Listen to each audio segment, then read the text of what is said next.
Mon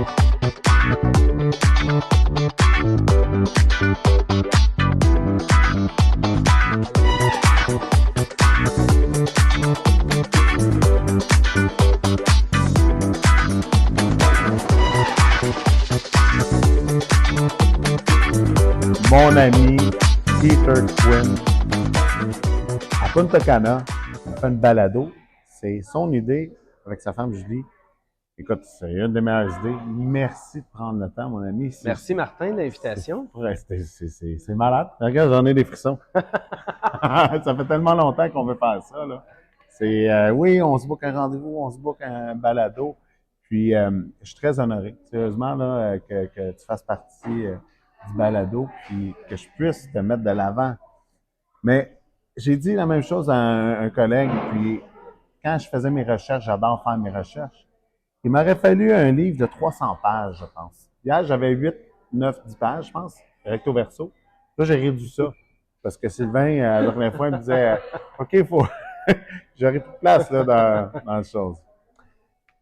Peter Quinn. Ça fait près de 24 ans que tu es dans le domaine. Tu es directeur et courtier hypothécaire commercial chez Multiprêt depuis juillet 2020 jusqu'à aujourd'hui. Avant ça, directeur de division et courtage hypothécaire commercial chez Planiprêt de 2016 à 2020. Mais tu as commencé, là, comme j'ai dit, là, près de 24 ans. J'en reviens pas que c'était fait, puis là, ça n'a pas de sens, ça. Président chez nous, dans le communautaire. C'est une coop qui vise à améliorer des conditions de vie par la réussite éducative, par l'inclusion sociale. De 2006 à 2013, j'en reviens pas de tout ce que tu as fait en même temps. Je ne sais pas ce que tu as pris le temps. Ta femme est extraordinaire parce qu'elle t'a laissé tout faire ça. On travaillait fort dans ce période-là aussi. Là. Ça va de sens. Membre actif, vice-président de la Chambre de commerce de Mascouche, membre actif de Terrebonne, membre du conseil d'administration cellule Montara Desmoulins, fondateur du Club des affaires Lanaudière, 2006 à 2013 toujours. Membre conseil économique Desmoulins, une entreprise régionale. Tu étais président aussi. Desjardins Entreprises de 2006 à 2014. Donc, on est dans la même période. Là. Tu es directeur des comptes, par la suite principal, puis tu as été directeur. Écoute, ça continue comme ça, là, ça n'arrête pas. Tu as été enseignant au Collège de l'immobilier du Québec de 2016 à 2018. La question qui tue. Es-tu un surhomme? Comment tu as fait pour avoir toutes ces responsabilités-là en même temps? Là? Ça n'a pas de sens. Là. D'après moi, la force est avec toi. Ça, c'est sûr que tu as la force avec toi. Là. Ça donne bien que tu parles de la force parce que je suis aussi un grand amateur de Star Wars. C'est de là que j'ai amené. Alors, écoute, dans le fond, il y avait des responsabilités qui étaient faciles à jumeler aussi. Oui. Quand j'étais directeur du Centre financier aux entreprises Desjardins, Desjardins qui a évidemment une mission aussi sociale sur le marché, on s'imposait aussi de participer à la vie active de la région où on était. Alors oui, je dirigeais une équipe d'environ 20 personnes au Centre Desjardins Entreprises, mais au-delà de ça, je participais aux chambres de commerce. On participait aussi à l'organisation de levée de fonds, entre autres pour Centraide. Oui. Alors vraiment, l'idée, c'était de joindre les deux, mais oui, c'était énormément de travail à ce moment-là. Là. Mais c'était enrichissant aussi. C'était pas seulement de la finance, c'était aussi de l'entraide dans le communautaire. Et ça, c'est souvent plus gratifiant encore que faire des prêts commerciaux. Là. Redonner à la communauté, c'est une des choses. C'est pour ça qu'on fait une balado aujourd'hui. Je vais te mettre de l'avant-plan, mais on veut redonner aux clients, aux gens qui regardent Absolument. ça. Voir ton parcours qui est extraordinaire. Écoute, il y a tellement de choses. Généralement, je ne regarde pas mes feuilles, puis je suis obligé, parce que même encore aujourd'hui, tu as une belle chaîne de balado, Plexicom, que tu mets ton équipe de l'avant-plan. Tu vas dire, dans le fond, tout ce qui démystifie un peu le prêt commercial. Tu donnes l'information en avant. Tu es conférencier. Tu as un événement qui s'en vient aussi, qui est dédié à l'immobilier locatif. Je vais vérifier parce que j'aimerais ça y être. C'est le 23 novembre. Dimanche. C'est à l'hôtel... 29 Ben, en premier, tu as un événement Le 29, le tu m'en venais là. 29 octobre Oui, avec la Faculté des mordus de l'immobilier. exactement. Puis il y a IMO Corpo avec la Corpic, Oui. qui est au mois de novembre. Ça, là, le 29, là, c'est le lendemain qu'on en revient d'une semaine. Oui, oui, on atterrit le 28 au soir. Le lendemain Normalement, t'es matin, là. on est à Boucherville pour la conférence. Oui. Julie, qui est juste là. Mais tu es capable de suivre? Je sais que tu n'es pas devant la caméra. Oui, désolé. Elle me laisse aller, comme garde. Amuse-toi, moi je vais défaire les valises. Les valises, puis je vais oui. organiser ça, là. Vas-y. C'est de l'énergie, j'en reviens Mais pas. pour elle, puis- c'est un moyen que je ne sois pas dans ses pattes pendant qu'elle fait ce qu'elle aime faire. Puis moi, j'aime mieux faire ces choses-là. Donc, on se complète très bien tous les deux. Moi, c'est pareil. Elle va faire le lavage, mais moi, je vais faire le ménage. Puis je vais faire le restant. Et voilà. Elle dit, pas dans mes pattes. Fait que là, je vais arrêter là parce qu'il y en a un peu, puis on va faire des questions en rafale. Qu'est-ce que t'en dis? Allons-y. Je commence tout le temps par cette question-là. Je ne l'ai pas vu dans un peu où c'est qu'on était, on en parle. Là. Je ne sais pas si tu es un amateur de hockey, mais nous autres, c'est une famille hockey, puis on est au Québec. Canadien de Montréal ou Nordique de Québec? Ah mon Dieu. Je te dirais Canadien, Oui. mais j'aimerais donc voir les Nordiques revenir juste pour revivre cette rivalité-là entre les deux villes. Là. Oui. Mais surtout Canadien de Montréal, mais très peu connaisseurs par contre. C'est correct. J'aime le hockey quand j'ai une invitation et que je joue au Centre Bell, mais sinon, je ne vais pas m'asseoir devant la télévision pour écouter une game, c'est sûr. Je suis content que tu dis ça parce que tu avais dit nordique, mais j'ai arrêté le balado. Je vous aime, la gang de Québec. L'été ou l'hiver? Sais-tu quoi, l'hiver? L'hiver? L'hiver, parce qu'on a un chalet à Saint-Donat qui nous permet de faire beaucoup de sports d'hiver. Ski de fond, ski nordique, ski alpin. On fait de la raquette. On va se promener en montagne. Alors, on aime beaucoup l'hiver. On aime beaucoup l'été aussi, mais on aime sortir l'hiver, même quand il fait froid. On va faire même des marches la nuit en montagne. Vous êtes Avec actif. une lumière, puis oui. Ah oui, vous êtes actif, j'ai vu ça. Là. Il y a le bateau, vous avez fait votre premier 5 km de marche rapide récemment, je pense que c'était en septembre. Avec votre beau petit chien, amoureux de la nature, amoureux des animaux. Ça bouge à la maison, je peux vous dire ça, je voyais ça. Épicurien, donc vin ou une petite bière à la fin de journée? Un petit vino? Oui. J'aime la bière, mais je te dirais que je vais préférer prendre un vin blanc, commencer une soirée, on jase ensemble, on fait à manger. J'aime beaucoup faire à manger. Donc, on s'ouvre un blanc, fait à manger, puis après ça, on s'ouvre un rouge, on finit la soirée tranquille. Ça, c'est des belles soirées. Ah, j'adore, moi aussi. On allume le feu parce qu'on n'a pas un vrai feu, fait qu'on allume le faux feu, nous autres.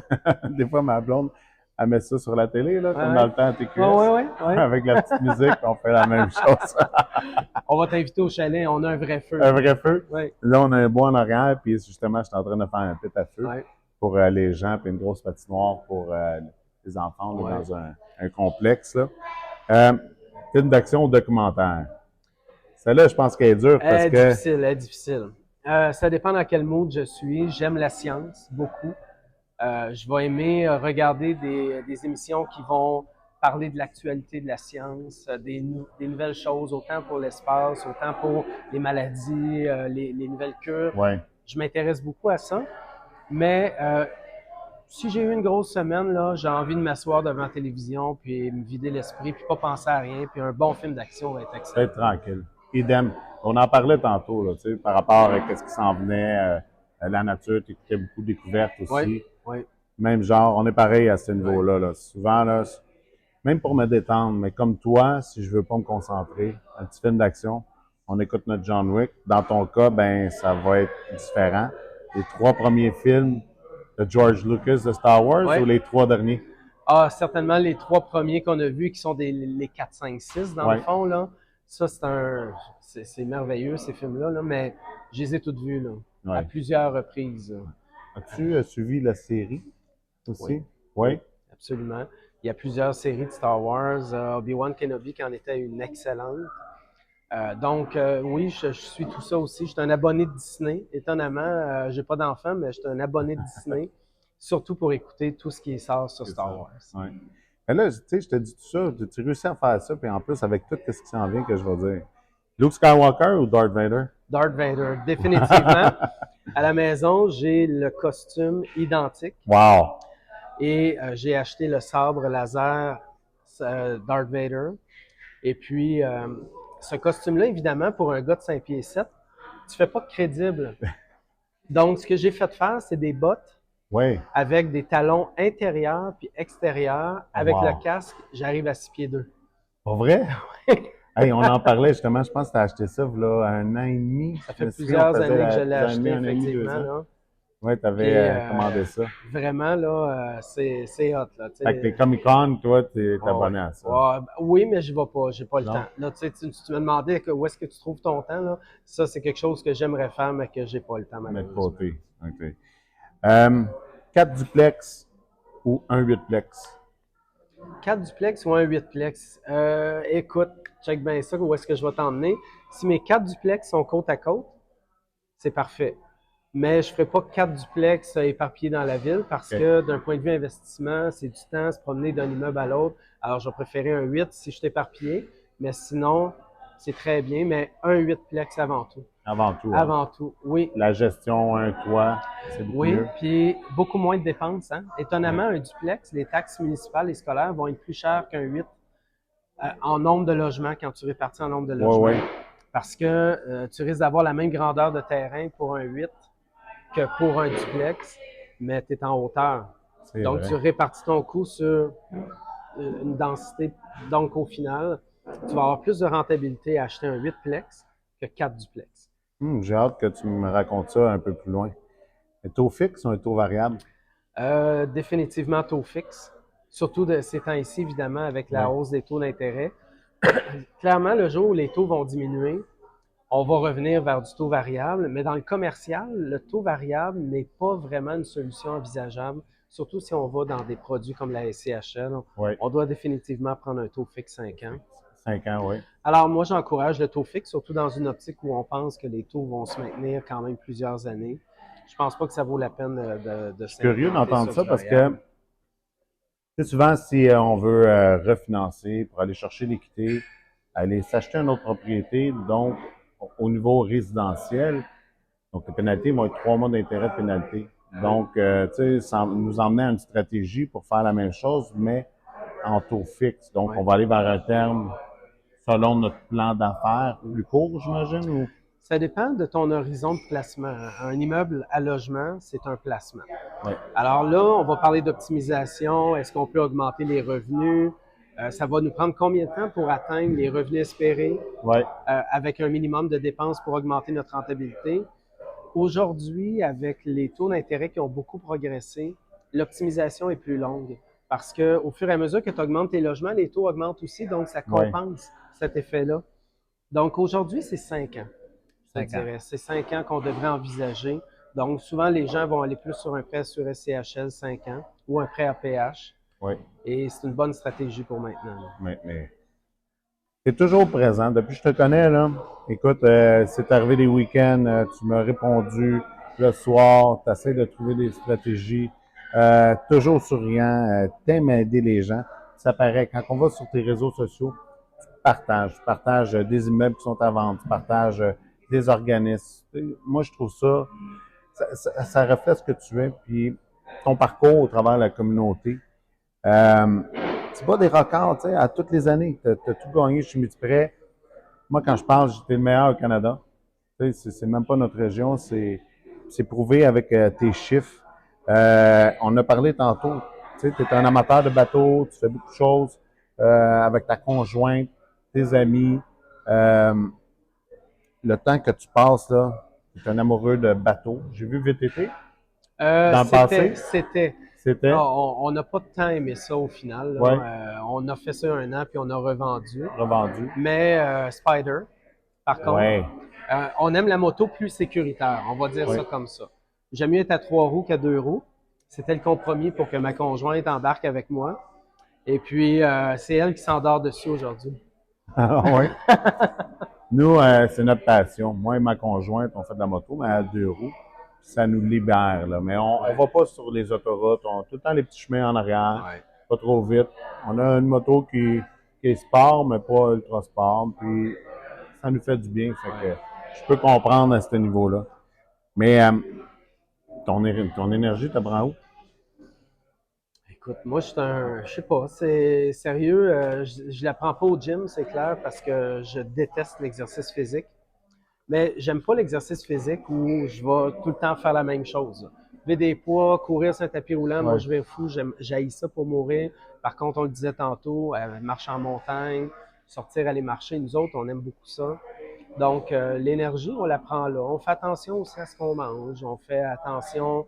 Je suis pas un couche-tard non plus. Donc, généralement, ça va être bizarre ce que je vais te dire, mais habituellement, 9h30, je suis dans le lit déjà. Pareil. Puis 5h30, par contre, je me réveille naturellement, je regarde les nouvelles, je regarde où est-ce qu'on est, je prends le pouls de l'économie pour être capable de conseiller mes clients, puis après ça, on part. Donc, l'énergie, elle est là. Elle est surtout là. Même chose, mais ça vient à me dire, as-tu toujours été comme ça, tu sais, Oui, depuis que tu es jeune? oui. Raconte-nous ton parcours, mais pas d'étudiant, là, quand tu étais jeune. J'en parlais tantôt quand on était assis avant que ça commence. Tu sais, souvent les gens vont dire, ah, Peter, c'est le meilleur qu'il n'y a pas, puis je veux faire la même chose.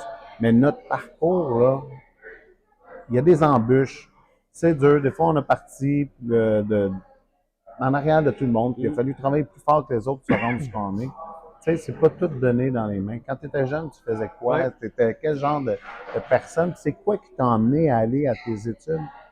Qui t'a emmené à aujourd'hui en finance, en fond, au niveau de l'hypothèque? Écoute, c'est drôle, là, mais j'ai pas eu le parcours de jeunesse le parcours de jeunesse m'a formé aujourd'hui, mais j'avais pas la même personnalité à l'époque. Tout petit, là, j'étais surtout solitaire, un amateur de Lego, encore aujourd'hui. Oh, ouais. J'adore les Lego. Plus à un niveau adulte, je te dirais Ouais. maintenant, là. Mais j'aimais ça jouer tout seul dans ma chambre avec mes Legos, puis pas trop me mêler au groupe.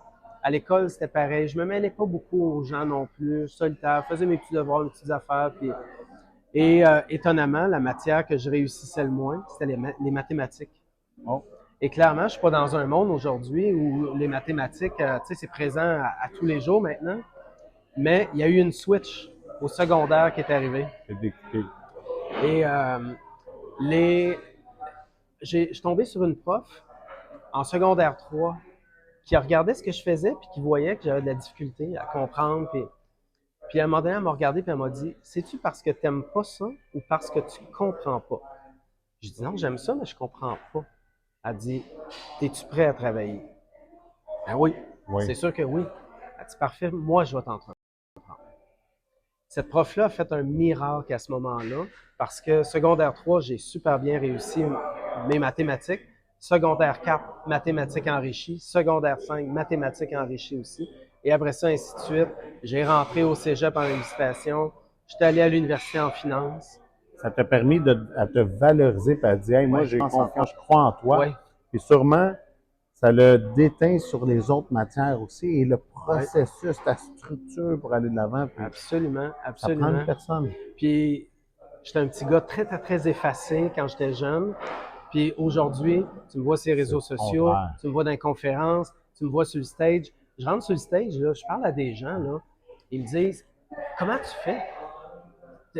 Des fois, j'arrive sur un stage, je suis même pas préparé. J'ai pas besoin, je l'improvise. Ouais. Puis, il y a du monde qui me disent, comment tu fais? T'es pas nerveux? Tu t'en vas sur le stage, tu es là, ça va bien. Ben oui.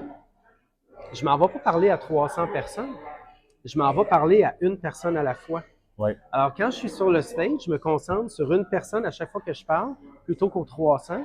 Écoute, moi, j'ai une conversation avec chaque personne devant moi, là. C'est la connaissance de produit. Tu sais, des Ouais. fois, les gens, là, quand on se prépare trop, là, on est mieux d'y aller comme ça. Tu connais ton produit, tu arrives devant les gens, tu sais de quoi parler.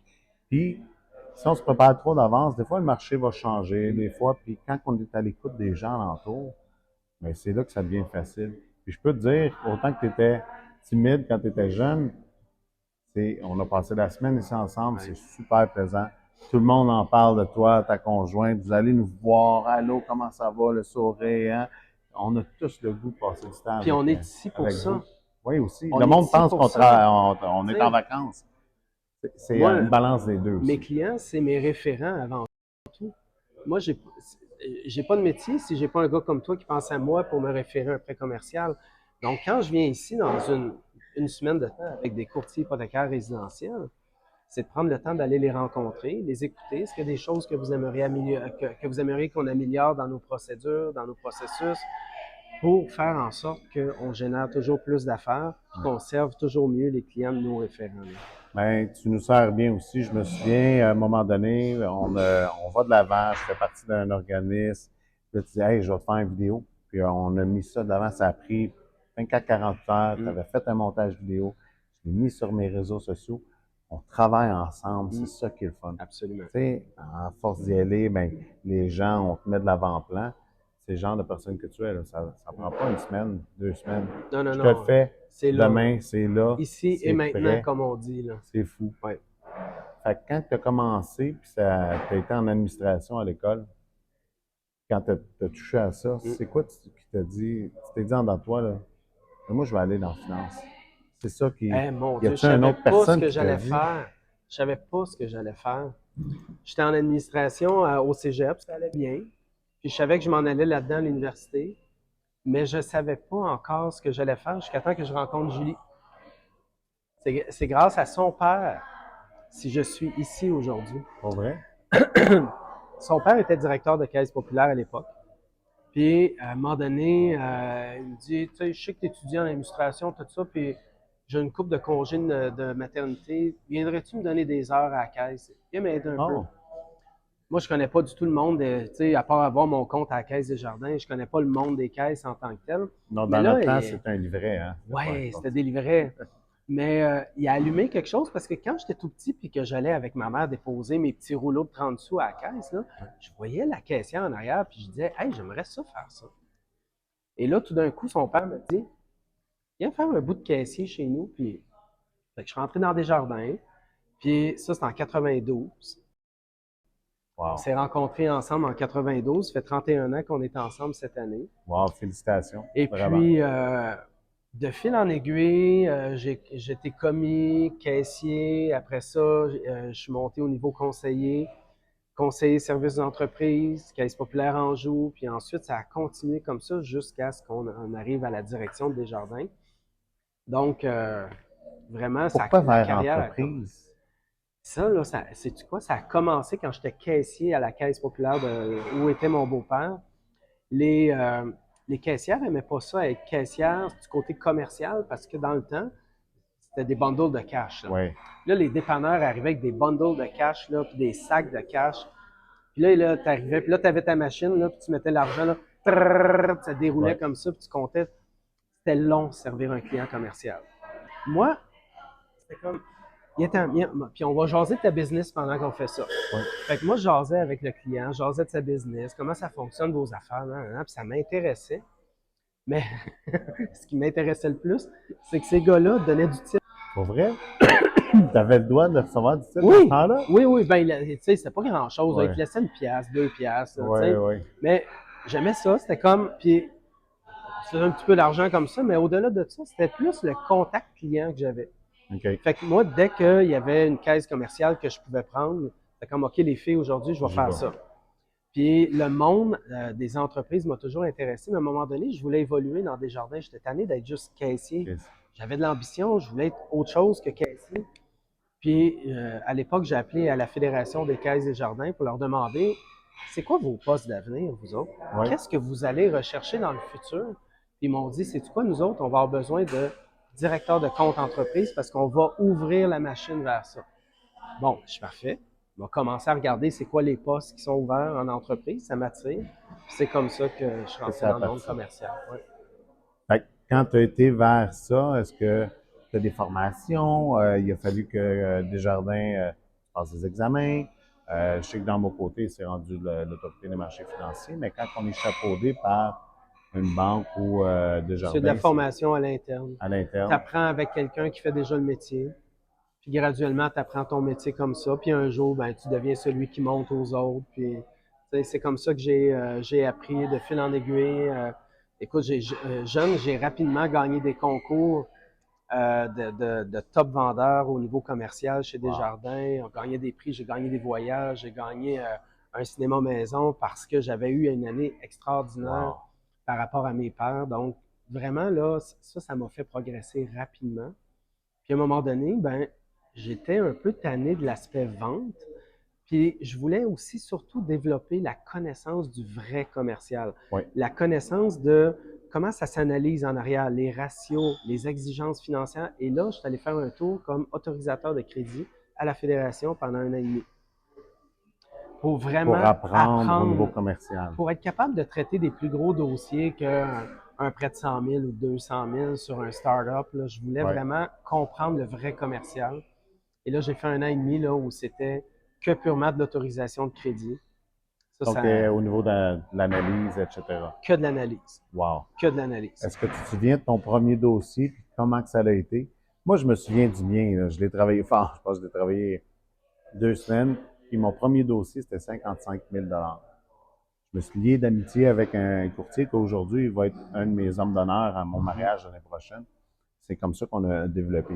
Il n'y a personne qui voulait l'approuver pour un prêt de 55 000. On commençait dans la pandémie. Puis, c'était un agent de banque. Je l'ai travaillé fort, mon dossier, puis ça a été très gratifiant. Je pourrais te parler d'un autre que ça n'a pas bien été. Tu sais, parce que les gens, on en parlait tantôt, pensent souvent aussi que tout va bien, puis c'est de fil en aiguille, mais Ben, on a envie des embûches. Hein? oh, c'était On a fait. envie des Ah oui, ah embûches. oui. J'avais Ouais. pas de cheveux gris avant. Je te dis, moi, c'est arrivé du jour au lendemain. Mais mon premier dossier, là, c'est drôle, puis des fois, Julie, elle m'entend encore en parler, là, c'était un magasin de vélo. Oh, Puis j'avais 24 ans à l'époque. Je suis directeur de compte, puis le client nous appelle, il a besoin d'une marge de crédit de 100 000 pour supporter son inventaire. Moi, j'arrive là-dedans, j'ai 24 ans, là, lui, il a une quarantaine d'années, ça doit faire à peu près 15 ans qu'il possède son entreprise. Moi, j'arrive là-dedans, là, puis je commence à lui dire un peu comment il devrait gérer son stock pour que la marge de crédit, que ça fonctionne bien. Puis à un moment donné, il me regarde, puis t'as quel âge, toi? Hein? ouais, Ah, hey, là, je suis coquille, c'est coté. 24 ans. Ouais, Tu te connais là-dedans? pas vrai? En personne, là, Il comme me ça? regarde de même. Tu Ouais. te connais là-dedans, toi? Hey boy! Claque d'en face. Les Choc, genoux. part. Là, je réalise que, hey, wow, jeune, calme-toi. Tu Ouais. viens d'entrer dans une business, tu rencontres un gars que ça fait déjà 15 ans qu'il gère son entreprise.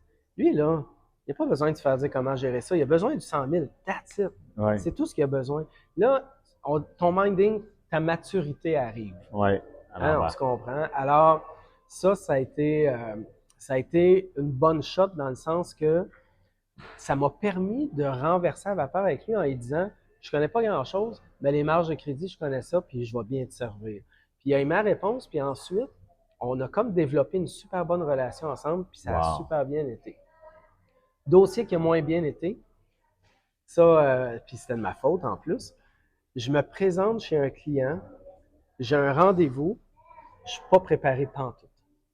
J'étais débordé. On est débordé, puis on arrive, puis on court après notre temps, puis ça, complètement souvent. débordé. Alors, j'ai pas le temps de me préparer, j'ai pas le temps de lire les états financiers, rien de ça. Le meeting est organisé. J'arrive à ses bureaux. Puis là, il commence à parler de ses chiffres et tout ça. Puis là, je sais pas ce qui m'arrive, mais j'ai une chaleur. Tu sais, là, le genre que tu paniques, là, puis plus tu paniques, plus tu as chaud, là. Oui. Puis là, ça me coule sur le front. La Moins qu'on se moustache. concentre sur ses besoins. Là, je le sens partout sur moi. La chemise commence à coller, là. Hey, je file pas bien. Je file pas bien, pas en tout. Puis à un moment donné, j'ai été obligé de dire écoute, je suis sincèrement désolé, mais j'ai pas lu tes documents. Je suis pas arrivé prêt. Ouais. Par contre, on peut prendre le temps d'organiser ça ensemble si tu veux, puis on peut prendre le temps de regarder ça ensemble, mais je suis pas arrivé prêt. Le gars était vraiment pas content. Non. Je suis parti. Mais par ta franchise, est-ce qu'il t'a laissé la Non. chance? Même Non, pas? non, non. Tu sais, le dossier qui va mal, Ouais, ouais, ouais, celui-là de A à n'a pas Z. bien été. Là. Non, non, Ouais. ça a été comme, OK, ben regarde, Peter, on va finir ça là, puis c'est beau. Là. Merci. Oh. T'sais, belle leçon de vie, ça en prend des comme ça. C'est ça, j'étais pour dire, parce que moi, là, je dis à mes enfants, là, échouer.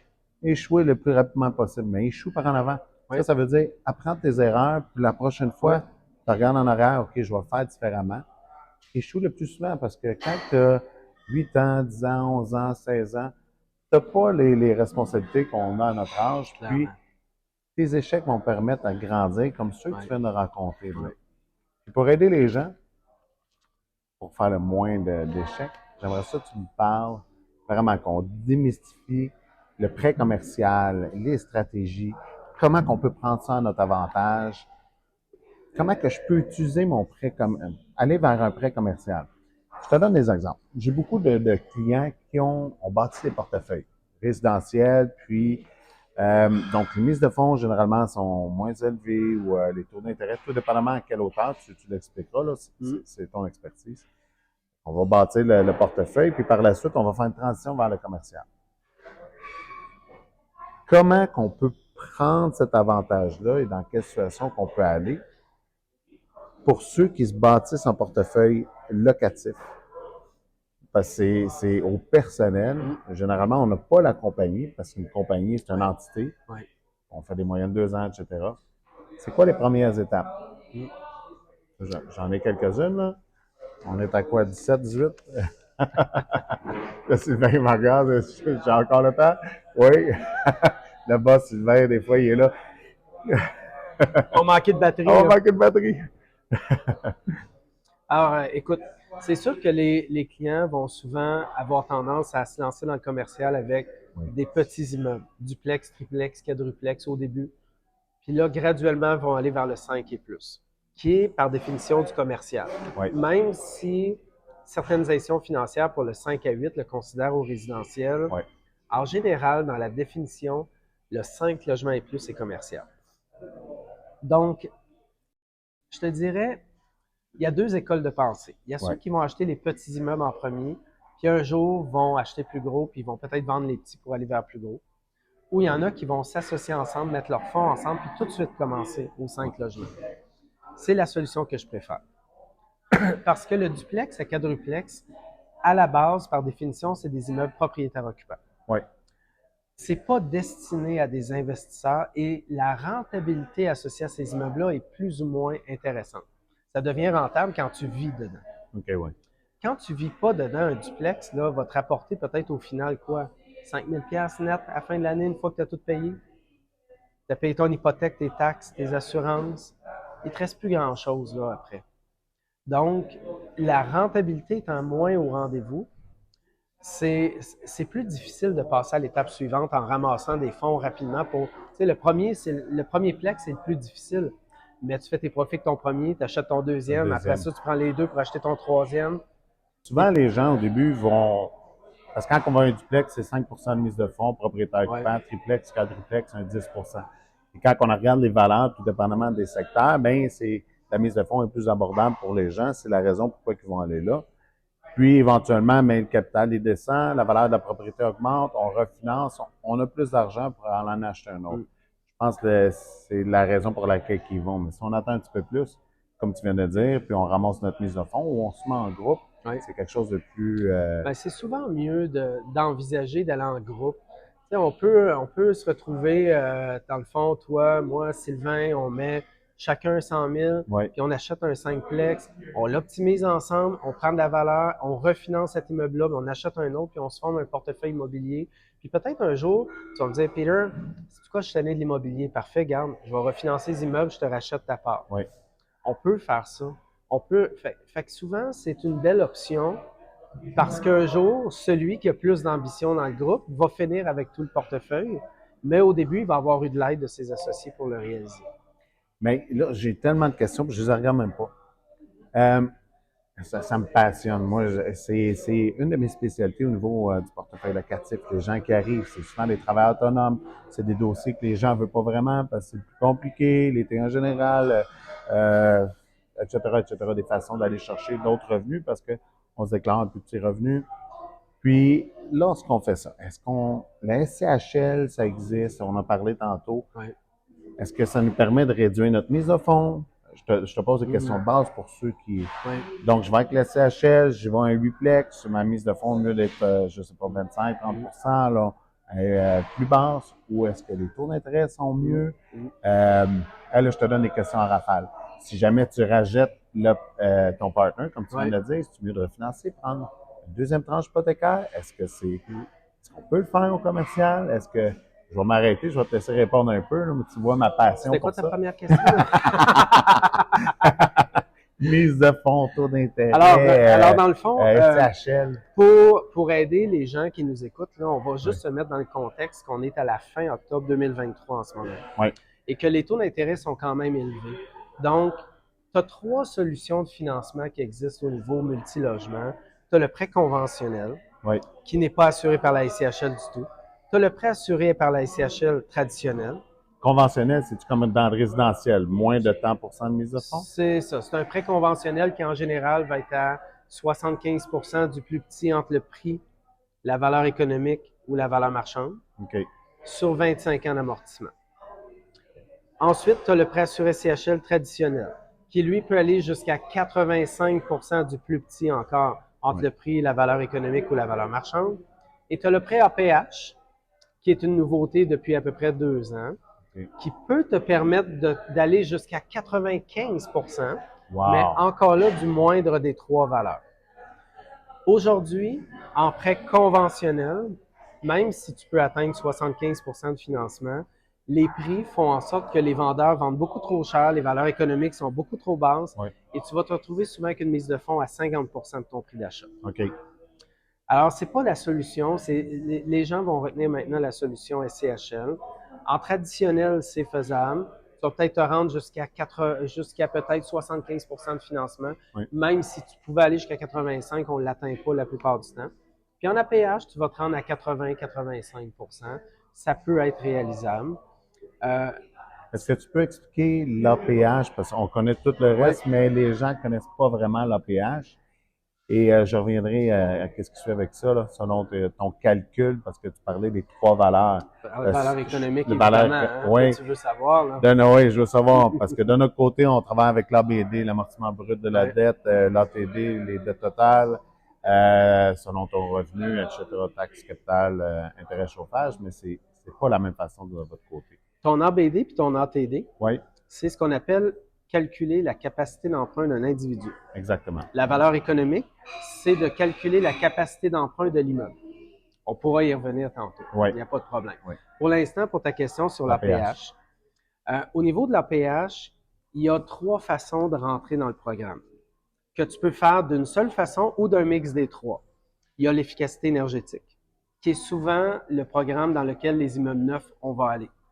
Quand tu construis un immeuble neuf, puis que tu adaptes ta construction pour gagner des points en efficacité énergétique, tu vas essayer de rentrer dans le volet APH, efficacité énergétique. Okay. Mais tu peux rentrer aussi dans le volet abordabilité en réservant un certain pourcentage de logements qui vont être abordables.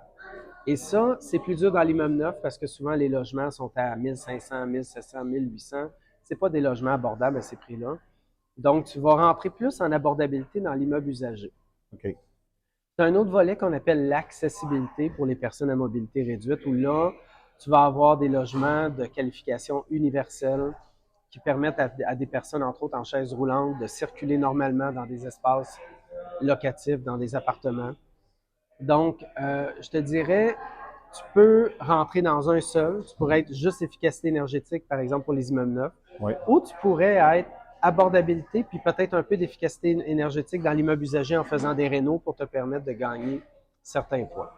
Donc, dans tous les cas, ce programme-là, quand tu décides de rentrer en APH, te donne des avantages sur l'amortissement. Okay. Alors là, tu peux passer de 40 ans jusqu'à 50 ans d'amortissement, ce qui vient bonifier ta capacité d'emprunt automatiquement. Tu peux atteindre jusqu'à 95% de financement dans ce cas-là. Donc, en construction, par exemple, je pourrais te financer 95% du plus petit en valeur marchande, les coûts ou la valeur économique. Les coûts sont souvent la plus petite des 3 valeurs. Alors, ça se pourrait que tu construises un immeuble d'1 million et mettre 50 000 de mise de fonds seulement. Oh, wow! Imagine un immeuble de 2 millions avec 100 000 de mise de fonds. Et ça l'arrive en construction. On en voit beaucoup. Puis, construction, en passant, chez Multiprêt Commercial, c'est 50% de notre volume. On en fait beaucoup. Wow! Donc, c'est vraiment un produit intéressant. Moi, ça me passionne, c'est ça, je connaissais zéro de ça. Vraiment, merci de ce partage. Là, tu as le goût de construire, hein? J'ai le goût de construire, mais j'ai des noms qui me passent par la tête. Là, j'ai tellement d'amis. J'étais comme, tu sais, qui viennent voir, hein, Martin, ils font affaire avec certaines institutions financières, les déboursés. J'ai jusqu'à 67%. Ils n'ont pas accès vraiment à l'argent. Il faut toujours qu'ils courent après. Donc, au niveau des constructeurs. C'est facile avec le programme. La seule chose que tes constructeurs vont devoir prévoir, c'est le délai. Oui. C'est excessivement long. En ce moment, pour un immeuble neuf à construire, j'ai besoin d'environ 3 semaines pour ramasser toute la documentation, faire évaluer l'immeuble, préparer les rapports d'ingénieurs. 1 semaine de notre côté pour préparer le dossier. On s'en va ici. Là, on est rendu déjà 1 mois. Là. Oui. 4 mois d'approbation à la SCHL, pas 4 semaines. 4 mois d'approbation à la SCHL. On est rendu à 5. Pour quelle raison c'est long de même à la SCHL? Ils ont du volume, puis ils ont des problèmes de ressources humaines de leur côté aussi. Il y a eu des départs à la retraite. Puis ils n'ont pas prévu, je pense, tout ce volume-là. Ils essaient de rattraper, mais c'est difficile. Et on peut les comprendre, c'est partout pareil aujourd'hui. Là. Oui. Alors là, on est rendu à 5 mois. 1 mois pour le prêteur, pour l'approbation finale. Puis certainement un 3-4 semaines pour le notaire. Donc, au final, on est rendu à 6 mois pour pouvoir commencer à construire notre immeuble. Ben moi, je vois ça d'un bon œil. Parce qu'on est en octobre, c'est le temps, là. C'est le temps d'hiver passe. Parce que généralement, une construction, si jamais on n'a pas creusé les fondations, on est correct. Mais tu as beaucoup de constructeurs qui veulent commencer maintenant. Faire la fondation, monter la structure pour pouvoir travailler durant l'hiver. Durant l'hiver, oui. Mais mon prêt va rentrer quand? Il va rentrer au mois d'avril à peu près en ce moment. Exactement. Au mois d'avril, là, les murs sont fermés, l'électricité est faite, mais là, ils sont trop avancés. Ouais. Ce qu'on leur dit, c'est correct. Fais de la fondation, fais tes murs, ferme, laisse ça comme ça. Rentre pas rentre pas les plombiers, rentre pas les électriciens, parce que là, on va faire peur aux prêteurs, parce que là, on va avoir un risque d'hypothèque légale de construction. OK, oui. Donc, fais juste cette partie-là, puis attends-nous après, on va faire les déboursés pour le reste. Ça vient à dire, quand un constructeur de grande envergure qui est comme ça, combien de déboursés progressifs jusqu'on va, puis les délais, est-ce qu'il y a un inspecteur qui vient voir, par la suite le notaire fait les déboursés, etc.? C'est le même principe? Ça te prend un ingénieur ou un architecte qui fait les suivis. Oui. Et en principe, on va faire un déboursé par mois. OK. Fait que dépendamment de l'ampleur du projet, si tu construis un 6plex, tu t'en sors peut-être en 3-4 déboursés. Tandis que si tu fais un 24, ben là, tu vas en avoir un peu plus parce que là, tu échelonnes ta construction sur 1 an. Alors, ça dépend de ton échéancier, de la vitesse à laquelle tu construis puis de l'ampleur du projet. Mais un déboursé par mois, c'est logique. Bon. Ça fait en sorte que les sous-traitants sont régulièrement payés en puis qu'il n'y a personne qui attend 90 jours pour avoir un chèque. Bien, l'institution financière aussi aime mieux ça parce qu'il n'y aura pas d'hypothèque légale quand ça traîne trop, des choses comme ça. Ouais. Ce qui vient à me dire, quel type de prêteur que tu as, c'est qui est l'institution financière? Est-ce que c'est des investisseurs, l'institution financière? C'est qui les investisseurs en arrière de ça? Dans le fond, tu veux savoir nos prêteurs avec qui? Ben, en général, quand on va parler de construction, on va travailler avec les prêteurs traditionnels. On ne va pas parler de prêteurs virtuels parce que, à moins d'un projet d'ampleur, d'envergure important, les prêteurs virtuels ne sont pas là dans les déboursés progressifs. Okay. Par contre, à la fin de la construction, quand on refinance puis qu'on met le prêt à long terme, souvent on va finir vers un prêteur plus virtuel comme People's Trust, First National, MCAP, Peak Hill. Ces prêteurs-là qui vont souvent avoir des taux d'intérêt qui vont être beaucoup mieux que Desjardins National et les autres, même si quand même Desjardins National et les autres tirent bien leur épingle du jeu, ça reste que le prêteur virtuel a toujours une petite coche de plus au niveau du taux d'intérêt beaucoup plus abordable qu'un prêteur traditionnel. Ils sont tous bons, les prêteurs. Ils ont chacun leur niche. Donc, on part le projet avec un, puis on vérifie lorsque c'est le temps de refinancer. Voilà. Pour l'instant, les virtuels, même au niveau résidentiel, sont alléchants pour les emprunteurs, pour X, Y raison aussi, là, qu'il y en a tellement, mais c'est le genre de scénario que vous regardez pour vos clients. Absolument. Puis tes clients cibles, c'est qui? C'est qui, en gros, tes clients cibles? Nous, on peut travailler autant avec le nouvel investisseur qui achète son premier 5plex que le client qui a 1000 portes. On a de tout dans notre portefeuille de clients. Principalement, je te dirais que ce qu'on vise surtout, c'est des clients qui vont acheter des immeubles de 8 logements inclus. C'est ce qu'on va préférer parce que là, on tombe dans des investisseurs un petit peu plus aguerris. Ils ont déjà d'expérience avec l'immobilier et là, ils ont besoin d'avoir un petit peu plus de support pour passer au prochain step. On aime beaucoup la construction, on est excellent dans ce domaine-là aussi. Mais sinon, on fait aussi autre chose. On fait du prêt commercial pur, des immeubles commerciaux à revenus, on fait des immeubles industriels, on fait du prêt d'équipement, la marge de crédit d'opération. On a déjà financé un 747. Wow! Alors, oui? Je sais pas, on a tout le temps. Je vais entendre ça. Ça, c'est étonnant parce que financer un avion, tu ne considères pas nécessairement l'avion elle-même, mais les heures moteurs. Parce que l'avion elle-même, là, c'est un tube. Oui. C'est un tube avec des ailes. Il n'y a pas grand-chose. Mais les heures moteurs sont importantes. Parce que après un certain temps, les moteurs, après un certain nombre d'heures, doivent avoir un entretien régulier. Mais après un certain nombre d'heures plafonnées, doivent complètement être remplacés. Wow. Donc, l'avion va avoir une valeur basée sur ses heures moteurs principalement en premier, puis surtout aussi sur sa technologie. C'était-tu la première fois que tu faisais ça? Parce que, tu sais, quand on commence dans l'industrie, OK, tu es habitué avec un bâtiment. C'est le client lui-même qui nous a expliqué comment ça fonctionnait. Oh, wow. Parce que, sérieux, quand tu te présentes dans une institution financière avec une demande comme ça, puis que la banque n'a jamais financé ça, il y a des banques qui financent ça, là, mais il y a des banques qui veulent le faire, mais qui n'ont jamais fait ça, eux autres non plus. Alors, d'expliquer ça à une institution financière, comment ça marche, c'est hot, là. Combien de temps ça a pris pour le financement, pour le faire? Ah, ça n'a pas été long, 2 mois. 2 mois? 2 mois, ça a bien été. Ce qui vient, je veux un exemple, OK? Parce que on a parlé de transition, qu'est-ce que le prêt commercial peut nous apporter, etc. Souvent, les gens vont acheter pas acheter une compagnie, ils se partent une compagnie, un Inc. Fait que moi, toi, Sylvain, on ouvre un Inc. On a tous nos salaires respectifs, notre cote FICO est belle, mais notre compagnie, là, elle est neuve. Mhm. Moi, je veux acheter un 8plex, on achète un 8plex ensemble avec la compagnie. Oui. Est-ce qu'on peut le Puis, tu faire? n'as pas d'historique. J'ai pas d'historique parce que Oui. généralement, c'est 2 ans de moyenne, etc. Mais Oui. la façon dont vous calculez, qui est différent du résidentiel, Oui. est-ce que c'est quelque chose qu'on peut le faire? Parce que c'est la bâtisse comme telle qui se qualifie. Alors là, tu rentres dans le sujet de la valeur économique. Oui, Hein? c'est ça. Ça va venir, là. Ouais. Donc, dans le fond, peu importe le véhicule financier, que tu sois incorporé, enregistré, société en nom collectif, société en commandite, pas d'historique, peu importe. Ouais. Parce qu'au final, c'est pas ta compagnie que je qualifie, c'est l'immeuble.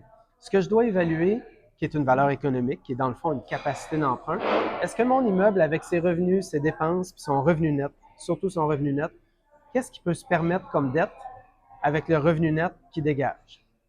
Hein, c'est avec le revenu net que je paye mon capital et mes intérêts. Oui.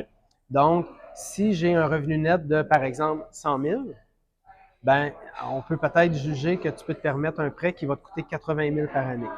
OK. Alors, si je connais le montant de 80 000 par année que je divise par 12 pour mon paiement mensuel, Oui. je connais mon taux d'intérêt, je connais mon amortissement si je t'emmène, par exemple, en SCHL 40 ans, Oui. il me reste une chose à évaluer, le montant du prêt. Le reste, je l'ai déjà. C'est comme ça que j'arrive au montant du prêt que je peux te prêter. Wow. Et là, ben, connaissant le montant du prêt, sachant que je suis en SCHL et que je peux te financer à 85 % je divise ton montant de prêt par 85 % j'obtiens ta valeur économique. C'est simple comme ça. Ben, c'est simple à dire, mais tantôt, je vais aller m'asseoir.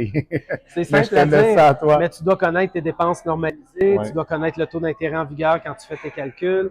Ça implique beaucoup de choses.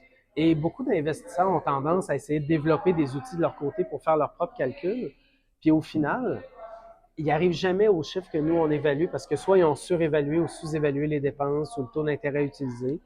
Et au final, là, il y a une seule chose qui est importante, c'est le taux d'intérêt. Plus ton taux d'intérêt est faible, plus ta capacité d'emprunt est élevée.